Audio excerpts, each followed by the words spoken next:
लोगों ने कुछ थ्योरेटिकल बात की थी जो लॉस के अकॉर्डिंग थी, रूल्स एंड रेगुलेशंस के अकॉर्डिंग थी।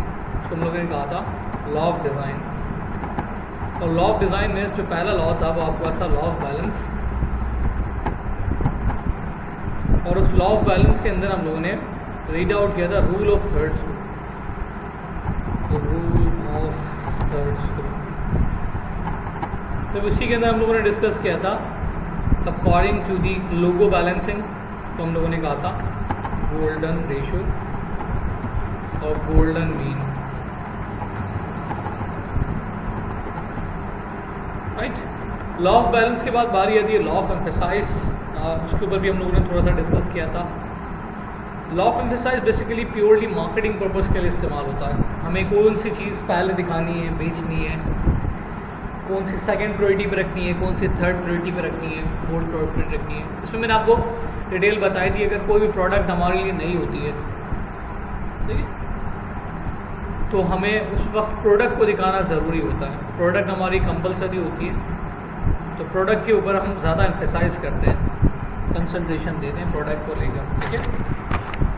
लेकिन अगर आपके पास प्रोडक्ट न्यू नहीं होती और प्रोडक्ट थोड़ी पुरानी हो जाती है, 6 महीने पुरानी हो जाती है, 1 साल पुरानी हो जाती है, तो फिर हमारा जो ध्यान अब क्लाइंट देता है या फिर कंपनी देती है, वो बोलती है कि कुछ प्राइसिंग या फिर गिव अवे दे दो, ठीक है, मतलब गिफ्टिंग कर दो सिंपली। तो अगर हम लोग गिव अवे की तरफ जाते हैं तो आपको गिव अवे पता होगा, बाय 1 गेट 1 फ्री, राइट। या फिर अगर कोई एक गिफ्ट हैम्पर दिया जा रहा है तो छोटा गिफ्ट हैम्पर दे दिया जाता है, इसके साथ गिव अवे दे दी जाती है।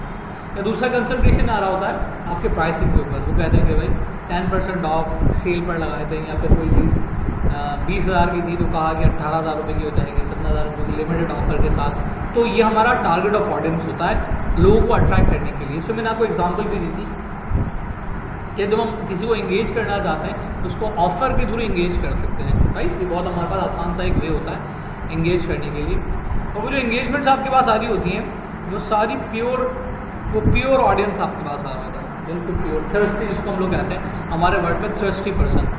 मार्केटिंग करने के 2 तरीके होते हैं, एक को हम लोग सॉफ्ट सेल कहते हैं, एक को हार्ड सेल कहते हैं, ठीक है। ध्यान से बात समझना। हम जब किसी भी चीज़ को, हम ब्रांडर्स हैं, ब्रांड एम्बेसडर्स हैं, मतलब हमारे पास कोई चीज़ जब आती है, ब्रांड आता है, प्रोडक्ट आती है, तो हम उसको लोगों तक पहुंचाते हैं, उनको दिखाते हैं, समझाते हैं। वो डिज़ाइनिंग पॉइंट से समझाएं, एम्फेसाइज करवाएं। टारगेट्स हो हमारे पास बहुत स्ट्रॉन्ग होने चाहिए। अगर हम कहते हैं कि 50% ऑफ है तो 50% ऑफ बहुत ज़्यादा स्ट्रॉन्ग और आई कैचिंग होना चाहिए ताकि लोगों को 50% ऑफ ज़्यादा दिखे। ऐसा नहीं हमने 50% ऑफ बहुत छोटा सा लगा दिया। आप लोगों ने अक्सर देखा होगा कि अगर कोई भी डील, कोई भी प्रोडक्ट, कोई भी चीज़ होती है, उसमें एड्रेस, फ़ोन नंबर या उसके फेसबुक एड्रेस या उसकी वेबसाइट का जितना भी लिंक होता है वो बहुत छोटा सा और सबसे आखिर में होता है। कभी सोचा इस वजह को लेकर? क्योंकि हमारा जो टारगेट है, हमारा जो ऑडियंस है, अगर आप उसको सेटिस्फाई कर लेते हो, है ना, मुझे कोई कैमरा समझ में आ गया, मुझे कोई मोबाइल समझ में आ गया, मुझे कोई गाड़ी समझ में आ गई, तो मैं उसको ढूंढ कर भी कहीं से भी क्या कर लूँगा, ले लूँगा, परचेज कर लूँगा। ऐसा ही है ना। अगर मुझे बात समझ में नहीं आई तो फिर हम परचेज नहीं करते हैं। इसलिए अगर आपके पास पेपर फट भी जाता है नीचे, आपने कोई मैगजीन कवर देखा, आपने कोई चीज़ देखी जिसमें एड्रेस फट गया या तो उसका फ़ोन नंबर फट गया, तो भी लोग इजीली उसको अप्रोच कर लेते हैं, ढूंढ लेते हैं, भाई किस दुकान पर मिल रहा है, पूछते पूछाते पहुंच जाते हैं, भाई ऐसा मोबाइल कहाँ मिल रहा है। बात समझ आ रही है। और मैंने आपको बताया था हर कंपनी का टारगेट ऑफ ऑडियंस अलग है, हर कंपनी का, हर कंट्री का भी टारगेट ऑफ ऑडियंस अलग है, हर एरिया का भी टारगेट ऑफ ऑडियंस अलग है, ठीक है। अगर हम लोग इंटीरियर की बात करते हैं, इंटीरियर के अंदर लोगों को कुछ और चीज़ अच्छी लगती है। अगर हम शहर की बात करते हैं तो लोगों को कुछ और चीज़ समझ में आती है। अगर मैं यूरोप की बात करूँगा कुछ और समझ में आएगा। अगर मैं यूएई की बात करूँगा तो लोगों का ट्रेंड कुछ और है। समझ में आ रही है। तो कंट्री वाइज भी आप इसको सॉर्ट करते हो कि हमें किस तरह से मार्केट करनी है। कुछ ऑडियंस के लिए प्राइसिंग ऑफ इम्पॉर्टेंस नहीं रखता, याद रहे, ठीक है। उनके लिए क्वालिटी इंपॉर्टेंस रखती है, उनके लिए ऑफ इम्पॉर्टेंस नहीं रखता। यहाँ पर हमें target of audience according to the gentry भी देखना पड़ता है। इसलिए मैंने आपके पास सामने वर्ड यूज़ कर लिया है कि ऑडियंस इस टाइप का होगा, हमें उस तरह की स्ट्रेटेजी रखनी है। ऑडियंस से एंड यूज़र आखिरी इस्तेमाल करने वाला। क्लियर हो रही है मेरी बात? अगर मुझे कोई बहुत अच्छा महंगा परफ्यूम बेचना है तो मैं कभी भी ऑफ नहीं करूँगा, ऐसा ही है। अगर एक परफ्यूम 10,000 का, 15,000 का, 20,000 का परफ्यूम होगा तो उसमें ऑफ करके क्या करेंगे? 20,000 का परफ्यूम कौन लेगा? आप ले सकते हो नहीं ना, ऑडियंस डिफरेंट हो गई, टारगेट ऑडियंस उनके लिए ऑफ इम्पॉर्टेंस रखता है? नहीं रखता। क्लियर हो रही है मेरी बात? हम 200, 300, 500 रुपये मार के परफ्यूम इस्तेमाल कर देंगे, तो भी वेट कर लेते कोई ना कोई बर्थडे में गिफ्ट देते तो मिल जाए। नहीं, मैं आपको एक रियलिटी बता रहा हूँ, ग्राउंड रियलिटी। हमें ऑडियंस के अकॉर्डिंग काम करना होता है, हमें ऑडियंस के अकॉर्डिंग चीज़ें प्रोवाइड करनी है। आप देखते हो बड़े बड़े मॉल में जाते हो, आप मॉल में जाते हो, ब्रांड्स पर जाते हो, आपको ब्रांड पे कभी शादी और नादिर ऑफ नज़र आएगा, इसको ओकेजन पे ऑफ नज़र आ जाएगा कुछ, ऐसा ही है। और वो उससे भी प्ले करते हैं, पुराने स्टॉक बेच देते हैं, है ना, बाहर निकाल देते हैं, नए स्टॉक पे कभी भी ऑफ नहीं मिलेगी। आप वहाँ पर लिखा हुआ होगा 50-20, अभी मैं 23 मार्च पर गया था मैं एक्सपो पे, तो पता चला कि 23% ऑफ सिर्फ कुछ लिमिटेड चीज़ों पर है, वरना तो ऑफ ही नहीं है। हाँ बिल्कुल बिल्कुल बिल्कुल बिल्कुल। तो अगर किसी को क्वालिटी पर कॉम्प्रोमाइज़ नहीं करना होता और वो ब्रांड की चीज़ों को प्रीफर करता है तो उसके लिए तो ऑफ तो इम्पॉर्टेंट ही नहीं है। ऑफ तो हम वहाँ पर लगाते हैं जहाँ पर हमें लगे हाँ भाई यहाँ पर देने की नहीं दे। बात समझ आ गई? आपने कभी आईफोन पर ऑफ देखा? नहीं देखा ना यार, समझो ध्यान से, it's audience, it's targeted audience, आपको इन्फ्लुएंस में मिल जाएगा। समझ में मेरी बात? अब यामा वालों की बाइक थी 5.5 लाख रुपए की, उस पर वो गिव अवे दे रहे थे, है ना। मैंने देखा यार बहुत बड़ी बात है, 5.5 लाख रुपए की बाइक है, उस पर ये लोग गिव अवे दे रहे। रीज़न क्या गिव अवे देने का? गिव अवे देने का रीज़न था, वो गिव अवे दे रहे थे हेलमेट, राइट। अच्छा, हेलमेट सस्ता नहीं था, हेलमेट महंगा था, तो था कोई 15-20 हज़ार रुपये का हेलमेट था, बट उस बाइक के लिए वो हेलमेट नेसेसरी था। मतलब उसकी स्पीड, उसका इस टाइप का था, लोग वैसे हेलमेट वियर नहीं करते। नहीं मेरी बात, मतलब हम लोग प्रेफर नहीं करते। अब वो 5.5 लाख वो बाइक ही वो खरीदेगा जिसको गिव अवे चाहिए ही नहीं, पहली बात। लेकिन उसको आदत भी नहीं हेलमेट पहनने की, तो वो उसको गिव अवे दे रहे हैं, क्योंकि उस बाइक की स्पीड उस टाइप की है कि अगर तो फिर बंदा सबसे ज़रूरी है। समझा मेरी बात? मैं आपको ब्रांड की साथ प्रमोशन का बेस बता रहा हूँ कि आपको कैसे प्रमोट करना है। आपके पास जब कंपनी है, अच्छा गिव अवे जो दे रहा है वो पैसे उसमें इंक्लूड कर लिए होंगे, कोई मसला नहीं है, लेकिन वो दे रहा है इसलिए कि फॉर दी सेफ्टी किट्स, ये बहुत ज़रूरी है, वरना फिर आगे चल के बाइक ही नहीं खरीदेगा। हाँ बात समझा गई? 1-2 एक्सीडेंट्स हो गए, बंदा जान से चला गया, आप लोग अवॉइड करेंगे। क्लियर हो रही है मेरी बात? लोग क्यों जापानीज़ गाड़ी को प्रेफर करते हैं? बिकॉज ईयर बैग्स होते हैं, ऐसा ही है सर। हमारे इधर तो सेफ्टी रूल कुछ है ही नहीं, हमारे इधर तो लोग तो वो कबाड़ी सी जो कौन सी गाड़ी है जो नई आई है 18 लाख की, कल्टस का कौन सा मॉडल है, क्या है ऑल्टो का जो है डब्बा बिल्कुल बेकार सा कर दिया था, वो भी 18 लाख की खरीद रहे हैं। लोगों को अपनी जान की कोई फिक्र ही नहीं है कि भाई एयर बैग्स होने चाहिए गाड़ी के अंदर, गाड़ी का एक्सीडेंट हो जाए तो। बट ये सारी फ्लॉप गाड़ियाँ हैं पूरी दुनिया में, बट पूरी दुनिया में अब टारगेट ऑफ ऑडियंस डिफरेंट है। पाकिस्तान वाहिद मुल्क है, मैं आपको टारगेट ऑफ ऑडियंस समझाने के लिए बता रहा हूँ, कोई रॉन्ग स्ट्रेटेजी नहीं है मेरी, ठीक है। सिर्फ मैं आपको बता रहा हूँ कि क्यों पूरी दुनिया के अंदर जो प्रीफर किया जाता है गाड़ियों को, वो सेफ्टी रूल्स के हिसाब से किया जाता है, स्पीड भी बट सेफ्टी रूल्स के भी, ठीक है। और पूरी दुनिया में गाड़ी पुरानी होती है, सस्ती बिकती है, हमारे इधर पुरानी गाड़ी महंगी बिकती है, समझ बात? पूरी दुनिया के अंदर गाड़ी के ऊपर रीपेंट हो जाता है तो गाड़ी साफ़ सुथरी लगती है। यहाँ पर पॉइंट ही अलग है, यहाँ पर गाड़ी को रीपेंट हो जाता है, रिपेंट ही नहीं करवाते, स्क्रैचेस वाली गाड़ी लेके घूमते रहेंगे कि अगर उसको रीपेंट करवा लिया तो उसकी वैल्यू डाउन हो जाएगी। बात है ना, पता होगी, छोटी बड़ी चीज़ बात है। सिर्फ मैं आपको माइंड मैकिंग बता रहा हूँ, जो मैंने आपको ना target of audience according to the area wise and according to the country wise होता है, तो आपको समझाने के लिए कि आपको कहाँ पर क्या करना है। यहाँ पर कचरा भी बेच चुके लोगों को अवेयरनेस नहीं होती, आप बिक जाता है, इसलिए ऐसे होता है। वहाँ पर लोग क्वालिटी को प्रेफर कर रहे होते हैं, देखते हैं भाई क्वालिटी है तो लेते हैं, क्वालिटी नहीं होती तो नहीं लेते। बात समझ में आ रही? कुछ आहिस्ता आहिस्ता। जैसे मैं आपको एक और बहुत अच्छी सी एग्जाम्पल दूँ कि जब क्रिसमस आता है तो बाकायदा आपको फील होगा, अगर आप यूरोप में रहते हो, आप यूएस में रहते हो, आप यूके में रहते हो, आप कनाडा में रहते हो, तो आपको मार्ट पर बाकायदा फील होगा। आप लैपटॉप परचेस करने के लिए जाओगे कि लैपटॉप 1 लाख रुपए का था, अब आपको 60,000 का मिल रहा है, एग्जाम्पल दे रहा हूँ, बाकायदा फील होगा कि भाई हाँ भाई अब ऑफ लगी है, समझ मेरी बात। और दूसरी बात, अगर आपके पास किसी भी पॉइंट से वो ऑफ़र नहीं मिलती या आपको वो क्वालिटी नहीं मिलती, आप कंप्लेन करते हो, आपके पास रिप्लेसिंग हो जाती है। क्लियर हो रही है? मतलब माइंड मैकिंग, अगर हमारी डिमांड्स हमारे हुकूक पूरे नहीं होंगे तो हम क्लेम करेंगे तो वो रिप्लेसमेंट हो जाएगी। क्लियर हो रही है? कुछ कुछ बात थोड़ी थोड़ी थी। तो जब ऑफ़र आपको बाहर कंट्रीज़ के हिसाब से लगानी होगी, पूरी 100% फुलफिल्ड लगानी होगी, उनको टारगेटेड करना होगा, रिफंड पॉलिसी लिखनी होगी। क्लियर? रिफंड पॉलिसी लिखनी होगी। रिफंड पॉलिसी ऐसे नहीं है कि हमने लिख दिया वारंटी और गारंटी का डिफरेंस से खेल रहे हैं। ऐसा ही आपको पता होगा शायद, वारंटी एंड गारंटी ये डिफरेंस है। ठीक है? वारंटी का मतलब होता है रिप्लेसेबल, सॉरी वारंटी का मतलब होता है सही करके देंगे, गारंटी का मतलब होता है रिप्लेस कर देंगे। ठीक है? तो यहाँ से प्ले कर रहे होते हैं यहाँ पर ना थोड़ा सा इस चीज़ को। तो हमें टेक्सिंग, हमें कंटेंट, हमें पिक्चर्स बहुत स्ट्रांगली बैलेंस करके लगानी है। तो जो मैंने आपको हार्ड सेल और सॉफ्ट सेल की बात बताई थी, हार्ड सेल का मतलब ये है कि ज़बरदस्ती किसी भी चीज़ को बेच देना ऑफ़र के साथ। ज़बरदस्ती का मतलब ही नहीं गन पॉइंट पे बेचना है। ठीक है? हमें ऐसी ऑफ़र दे देनी है कि अगला बंदा हिट हो जाए। मैंने आपको पिछली क्लास में एग्जाम्पल दी थी कि एक शैम्पू खरीद लिया, उसके बाद भी आपने दूसरा शैम्पू खरीद लिया, ज़रूरत नहीं भी थी फिर भी खरीद लिया। ठीक है? वो किस लिए खरीद लिया कि आपने कहा यार इसके साथ ये फ्री मिल रहा है। It's called hard sell. Hard sell मजबूरन खरीद, बेचने पर मजबूर कर दिया। सॉफ्ट सेल आपने पिक्चर्स दिखाई, जैसे मैंने आपको एग्जांपल दी, आईफोन हो गया, टपाल हो गया, हायर हो गया, XYZ, बहुत सारी चीज़ें हो गई, बहुत सारे इस तरह के ब्रांड्स हो गए, जे डॉट हो गया, ये सॉफ्ट सेल करते हैं। बस अपने प्रोडक्ट दिखाते हैं, अल्लाह हाफ़िज़। बस उन्हें पता है हमारे प्रोडक्ट में क्वालिटी है, सब कुछ है, तो खरीदेंगे आके बंद करके।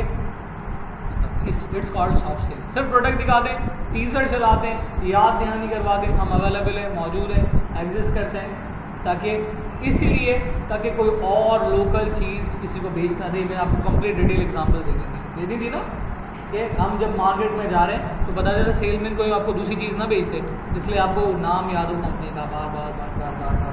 फिर हम उसकी फीचर्स उधर होते हैं तो फीचर्स बताए थे, कोई नई चीज़ आती है तो हम फीचर्स उसको रिप्रेजेंट करते हैं। ये आपको सब कुछ मिलेगा लॉ ऑफ एम्फेसाइज में। कभी कभी लॉ ऑफ एम्फेसाइज में हमें अपने टारगेट्स को स्टार के ऊपर स्विच करना होता है। स्टार्स आप लोग सब समझते होंगे, है ना, जो आपके फिल्म स्टार होते हैं, आपके स्पोर्ट्स स्टार्स होते हैं एंड एक्सेट्रा, बहुत सारे स्टार्स हैं, उनके साथ लिंक करके हम चीज़ों को बेचते हैं, क्योंकि लोग उनको लाइक करते हैं, देखते हैं कि भाई ये वाली वो प्रोडक्ट इस्तेमाल कर रहा है तो हम भी करते हैं। ठीक है? जैसे कि वसीम अकरम क्या बेच रहा है? एरियल बेच रहा है ना, एरियल बेच रहा है, तो वो लिंक होकर वो काफ़ी दिनों से एरियल भी बेच रहा है अभी तक, तो ये लिंक करके भी सेल करते हैं। तो अब लॉ ऑफ एम्फेसाइज आपका एरियल ही था, लेकिन अब वो भी कोई ना कोई पानी पिया। बिल्कुल ऐसा ही है, ऐसा ही लोग लाइक करते हैं स्टार्स को, बहुत ज़्यादा पागल है, अंधे हैं, बिल्कुल इस तरह के थे। ऐसे भी मतलब मैं उसको वो बात नहीं बोल रहा, मतलब इतना ज़्यादा लाइक करते हैं तो कहते हैं ना, फिर तो प्यार हो जाता है तो फिर तो हो ही जाता है, किसी से भी हो जाए फिर उसकी हर बात अच्छी लगी होती है। प्यार अंधा होता है, तो वो आजकल किसी ना किसी से हुआ होता है, किसी को पॉलिटिशियन से भी प्यार हो जाता है, तो अंधे होकर तकलीफ कर रहे होते हैं, ऐसा है नहीं है। तो मेरा तो आप लोगों को सजेशन ये है कि जो प्यार करना है वो रसूल पाक सल्लल्लाहु अलैहि वसल्लम के हिसाब से करो, तो अगर अंधे होकर तकलीफ भी करो तो फिर राइट वे में जाओगे। क्या ख्याल है? ऐसा ही है ना, अल्लाह आंखें बंद करके भी तकलीफ करोगे, आंखें बंद करके तकलीफ नहीं कर रहा है कि वो बात बता रहा हूँ, तो भी एक अच्छे राइट वे पर जाएगा, ये प्रेफरेंस होती है। तो ये हमारे पास लॉ ऑफ एम्फेसाइज है, हम लोगों को जैसा दिखा दें वैसे दिखता है। मीडिया बेस्ट पॉइंट है, सही है। लॉ ऑफ एम्फेसाइज की बहुत बेस्ट एग्जांपल आपके पास मीडिया है, और हम सब कुछ काम भी प्रिंट और इलेक्ट्रॉनिक मीडिया के लिए कर रहे हैं। आप लोग देखते हो करप्शन बहुत हो गई, बढ़ गई, करप्शन को गोली मारो, बहुत सुन गया इसका। कोविड को याद रखो, थोड़ा सा पुराना चला गया, दोबारा याद दिला देता हूँ आपको केसेस नज़र आ रहे थे आमने सामने अपने बराबर में ऐसी मजाक में यूज़ कर रहा हूँ, नहीं आ रहे थे ना। अब आपको दिखाया, आपका दिमाग प्रेशर करने के लिए मीडिया ने दिखाया केसेस बढ़ गए, आपके मास्क लगाने लग गए, वापस सैनिटाइज़र यूज़ कर रहे हो, घर पर आ रहे हो जा रहे हो तो आप बहुत सेफ्टी रूल्स इस्तेमाल कर रहे हो, बाहर नहीं निकल रहे, कुछ ज़्यादा प्रिकॉशंस यूज़ कर रहे हो, तो ऐसा ही है। लेकिन फिर मीडिया ने दिखाया भाई केसेस ख़त्म हो गए, अब वही आप बंदे हो, वही आप क्या लोग हैं, ठीक है, करीब के, आपने ख़त्म कर दी, सेफ्टी ख़त्म कर दी, कम कर दी, ऐसा ही है। मीडिया ने आपको बताया इंजेक्शन लगवा दो, आपने इंजेक्शन लगवा लिया, इस बेचारे गरीब ने नहीं लगवाया, वो भी जी रहा है। ऐसा ही है। फिर मीडिया ने दिखाया, कुछ लोगों ने प्रोमोट कर दिया कि अगर आप इंजेक्शन लगवा लोगे तो 2 साल बाद मर जाओगे, वो भी बड़ा नहीं लगवाया। ये डरना बहुत तो अलग है आपने एक बात। मैंने भी मेरी ट्रिप पर जा रहा था, मैंने भी एक लगवाया, एक बाकी अभी तक, वो भी मजबूरन लगवाया, दिखाना पड़ा था कोविड का कार्ड है। हाँ वो मैं मुझे तो घूमने फिरने का ज़्यादा शौक है ना, ट्रिप की वजह से। हाँ मेरे ट्रिप की वजह से लगवाया था कार्ड। नहीं कार्ड तो हम खुद बना रहे हैं, 2 मिनट के अंदर कार्ड बनाते हैं, तो कार्ड तो खुद बनाते हैं। तो मतलब कोई वो ना हो, मसला ना हो, घूमने जा रहे किसी और का अलग हो जाता है, अगर खुदा ना खासा कोविड हो जाए। तो जो चीज़ आपको एम्फेसाइज दिखाता है मीडिया, मीडिया ये ना electronic and static media, print media, electronic media, तो जो शक्ल आपको दिखाता है आप उस पर वेलकम कहते हो, लव बैक कहते हो, सही है। तो ये बड़ा बहुत बेस्ट टूल है कि हमें कोई चीज़ दिखानी होती है तो हम ऐसा एम्फेसाइज करवा देते हैं। मीडिया खामोश होगा, आपको पता नहीं चलेगा मुल्क में कितना कर्जा बढ़ गया, कितना कर्जा नहीं बढ़ा, ऐसा ही है। वो दिखाएगा तो आपको पता चलेगा हम कौन से अवानों में बैठे हैं, ठीक है। तो जब भी आपको कोई बॉक्स डिज़ाइन करना होगा, मटेरियल डिज़ाइन करना होगा, मैगजीन डिज़ाइन करना होगा, तो आपको लॉ ऑफ एम्फेसाइज को फॉलो करना है। बहुत हाईलाइटेड कि हमें कौन सी चीज़ पहले दिखानी है, कौन सी बाद में, कौन सी नंबर्स होते हैं बाकायदा, number 1, number 2, number 3, number 4, number 5। अब नंबर 1 आपने मैगजीन देखा, आपको प्रोडक्ट नज़र आ गई। नंबर 2 पे देखा, उसके फीचर नज़र आ गए, क्या रखा, साइज़ का डिफरेंस, ग्राफिक्स का डिफरेंस। नंबर 3 पे हमें उसकी प्राइस नज़र आ गई। नंबर 4 पर वो जहाँ से मिल रही है आपको नज़र आ गई। मतलब सबसे लास्ट की बात करें, हमने नंबर्स को असाइन कर दिया, पहले क्या दिखाना है, फिर क्या दिखाना है, फिर क्या दिखाना है। क्लियर है मेरी बात। कभी कभी आप पिक्चर्स के थ्रू भी रिप्रेजेंट करवाते हो कि अगर हम दिखाना चाह रहे हैं कि भाई हमने बहुत अच्छा मैक ओवर किया है, ठीक है, तो पिक्चर दिखानी ज़रूरी है। हाँ भाई पहले ये था, बाद में समझ में आ रही मेरी बात। अगर आपको कोई मैक ओवर दिखाना है, मैकअप दिखाना है, तो आपने दिखाया भाई पहले ये थी, बाद में ये, सही है, बिफोर एंड आफ्टर। ये तो रियलिटीज़ आपको बहुत सारी बताऊंगी, नहीं बता। वो एक मेकअप, वो ब्यूटी पार्लर के सामने एक ठेले वाला खड़ा हुआ था, बोला था यहाँ पर जो औरत अंदर जाती है वो बाहर ही नहीं आती, बोला बस जाती है उसके बाद बाहर नहीं आती, यार कोई और ही आता है। तो हमें हर टारगेट्स को देखते हुए, प्रोडक्ट को देखते हुए अपने टारगेट सेट करने हैं, हमें कौन सी चीज़ कहाँ दिखानी। आप लोग भाई माइक हैंड फ्री यूज़ करते हो ना, तो चले घर वाले सुन रहे हो, बोलो सर पता नहीं कौन सी कहानियाँ सुना रहे हैं। मैंने आज ध्यान ही नहीं किया इस चीज़ को लेकर। लॉ ऑफ एम्फेसाइज के बाद बारी आती है लॉ ऑफ यूनिटी।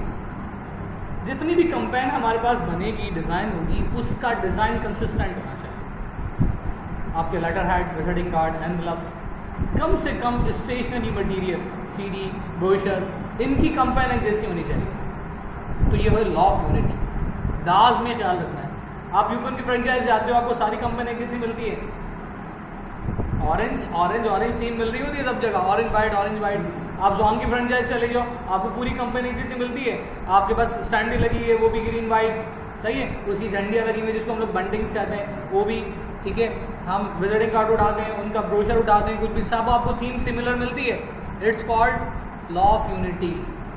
आपको अलग नहीं बना देना है, कोई नया नहीं निकाल देना। नया कब निकालोगे? बिलबोर्ड पर, बाहर प्रमोशन के लिए, पब्लिसिटी के लिए। आपने कोई बिलबोर्ड लगाया है, वहाँ पर आप अपनी मर्जी का टारगेट ऑफ ऑडियंस लगाते हो, ठीक है, कि हमें इसको कैसे टारगेट मार्केट करना है। अगर हम कोई डेटा दे रहे हैं, हम तो दिखा रहे हैं सबसे फास्ट स्पीड, तो हम सबसे फास्ट स्पीड को रिप्रेजेंट कर सकते हैं। अभी आ रहा हूँ इस लॉ की तरफ भी आ रहा हूँ, लेकिन बाकी की तरफ हमें लॉ ऑफ यूनिटी पूरी कंपेन सेम कंसिस्टेंट चलानी है, थीम के according. It's called law of unity. फिर ये लॉ ऑफ प्रोपोर्शन।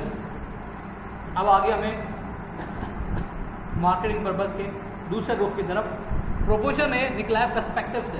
पर्सपेक्टिव तो आप सब समझते होंगे। देख, लॉ व्यू ऑफ पर्सपेक्टिव आपको बिल्कुल स्टार्टिंग क्लासेस में समझाया पड़ा है।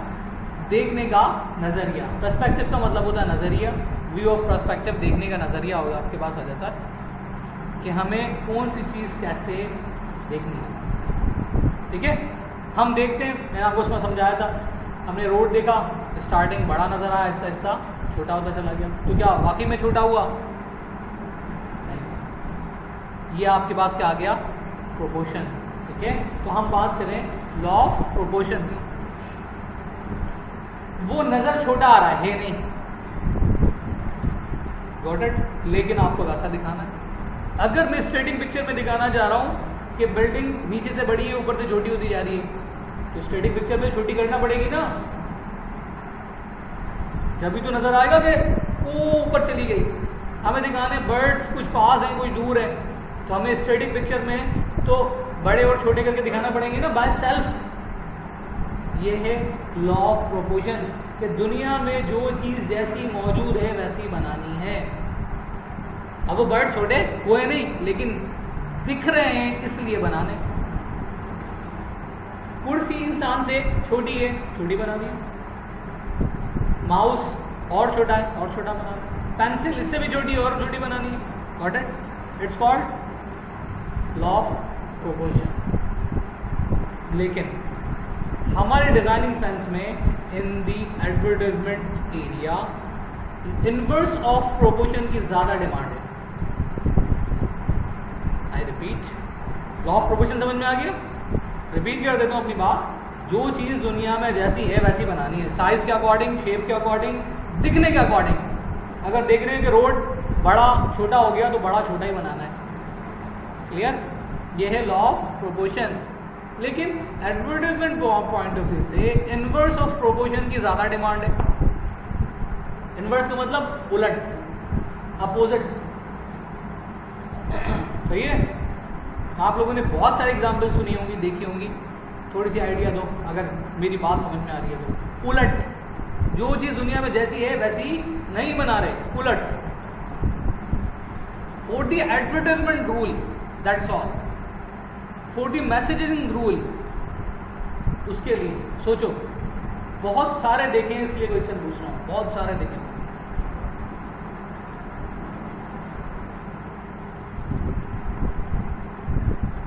हाँ भाई, नहीं, जैसे मैंने आपको बताया कि हम ज़ॉम की स्पीड फास्ट दिखाना चाह रहे हैं। ठीक है, हम स्पीड दिखाने के लिए जेट जहाज लगा देते हैं। जेट जहाज और इंटरनेट स्पीड का कोई कॉम्बो है नहीं है ना। ठीक है, हम दिखाना चाह रहे हैं कि हमने एक नई पेंसिल बनाई है, पेन बनाया, वो बहुत तेज़ चलता है, उसके साथ जेट जहाज लगा दिया। कहीं लिंक है? मतलब पेंसिल इतनी तेज़ चल सकती है कि जितना जेट जहाज चले, चल सकता है? नहीं चल सकता ना। इनवर्स ऑफ प्रोपोर्शन है, अपोजिट है, नेचर के उलट है। चलो ये मैंने इमेजिनेशन का समझाया है। स्ट्रिंग भी करंट बना सकते हो। अब तो ये तो लाइव एग्जाम्पल है ना आपके सामने। देखो मैंने जब भी आपसे बोला था कि ये सब कुछ आपने यूज़ किया हुआ है, देखा हुआ है, क्लिक नहीं हो रहा। ऐसा ही है, स्ट्रिंग भी थोड़ा डांस वांस किया उसने, बैटरी चार्ज कर दी, पॉसिबल है? नहीं ना। इनवर्स ऑफ प्रोपोर्शन हो गया, नेचर के अपोजिट हो गया। आपने दिखाया, जैसे मैंने अभी चेयर की एग्जांपल दी, आपने दिखाया बहुत बड़ी सी चेयर, बहुत बड़ी चेयर कर दी, और जो पॉलिटिशियंस है वो छोटे छोटे करके उसके चारों तरफ लगा दिए। अपोजिट ऑफ नेचर के अपोजिट है। मीनिंग के अकॉर्डिंग समझ में आ रही है बात? मिल रही है मीनिंग? नहीं है समझ में। हम बोले भाई कुर्सी के भूखे हैं सारे सियासतदान, तो कुर्सी को बड़ा बना दिया, साइज में कुर्सी को बड़ा बना दिया, और लोग छोटे छोटे चारों तरफ घूम रहे हैं। बन गया कि भाई इस कुर्सी की पूजा करें। इन्वर्स हो गया ना, कुर्सी वैसे तो बड़ी नहीं है, लेकिन इक़्तिदार की वजह से कुर्सी बड़ी है। आजकल तो गेम इसका चल रहा है। सही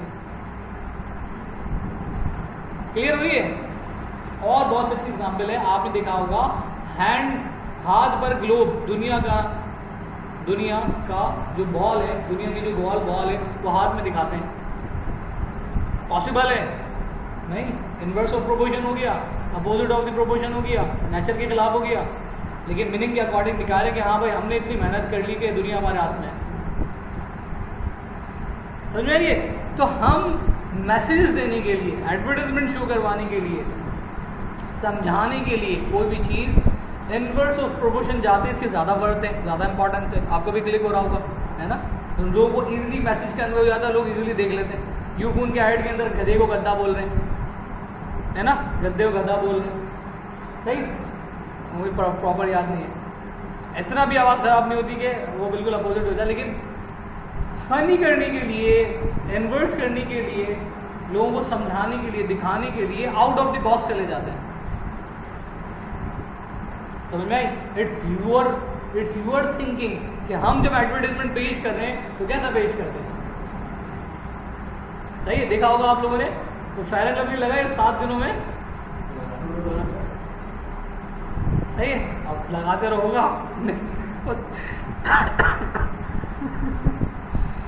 तो हम बेसिकली जो है वो बड़े झूठे इंसान हैं। डिज़ाइनर बड़ा झूठा होता है, मैंने आपको पहले ही बताया था।